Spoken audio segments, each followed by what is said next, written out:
বিসমিল্লাহির রহমানির রহিম। আসসালামু আলাইকুম। আজকে আমরা ময়মনসিংহ জেলায় হালুয়াঘাট উপজেলায় ঠাকুরবাই নামক স্থানে শর্টচাপুর, এটা মোটামুটি জিলকি বলে এলাকার নাম।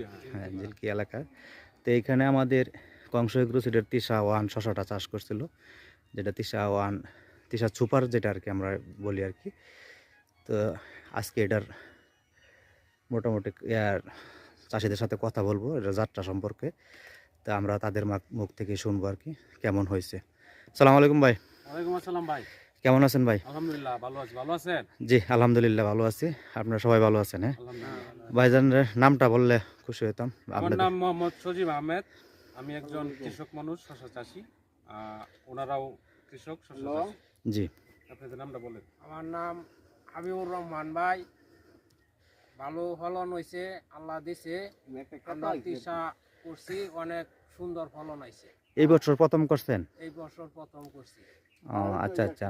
তো ফলনের মানে এমনি গাছের রোগ বৃদ্ধি বা আপনাদের ফসলের মানে শশার কালার টালার কেমন আছে? আলহামদুলিল্লাহ খুব ভালো আছে। আমি একটু সংক্ষেপে হ্যাঁ, বলে বলে দিই। দেন। বেশি একটা না, আমি মোটামুটি আমিও ভালো না, হ্যাঁ। তো আমি একটু বলি। আমি এখানে 2 বিঘা জমিন শশা চাষ করছি। এখানে তামিম প্লাস আছে। তো আমরা তিসা শশাটা আমাদের এলাকায় চাষ হয় না। তো কিছু কিছু মানুষ চাষ করছিল, এটা হলো আমাদের পূর্ব সাইডে। তো আমরা ট্রায়ালের জন্য 3 প্যাকেট বীজ নিয়ে এসেছিলাম, সম্ভবত 3 প্যাকেট বীজ নিয়ে এসে আমরা 3টা কেল লাগাইছি, মানে শশার যে বীজ 3টা বীজ লাগাইছি। হ্যাঁ, তো আপনারা যদি দেখেন, এটা হলো তিসার একটা প্লট, আর ওইখানে হলো তামিম প্লট। তো আপনারা দেখতেই পারতেছেন যে তিসার যে প্রজেক্টটা, তিসা ওয়ান, এই যে আপনারা গাছগুলি দেখেন, আলহামদুলিল্লাহ এটার একটা বৈশিষ্ট্য কি, যে এটা প্রতি গিটে গিটে ফলন হয় এবং পুরুষ ফুলের সংখ্যা খুবই কম।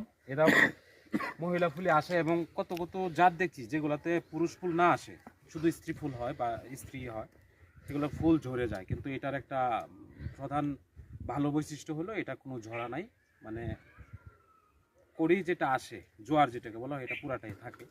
আমি যদি আপনাদেরকে দেখাই, আমি তো আসলে প্রচারের জন্য এটা করব না, আমি একজন কৃষক মানুষ, আমার মতো কৃষক হয়তো আরও চাষ করবে। তো আমি চাই না যে কেউ ক্ষতিগ্রস্ত হোক। আমি কোম্পানির তরফ থেকে কোনো কিছু বেনিফিট পাওয়ার জন্য এই বক্তব্যটা বা এই পরামর্শটা দিচ্ছি না।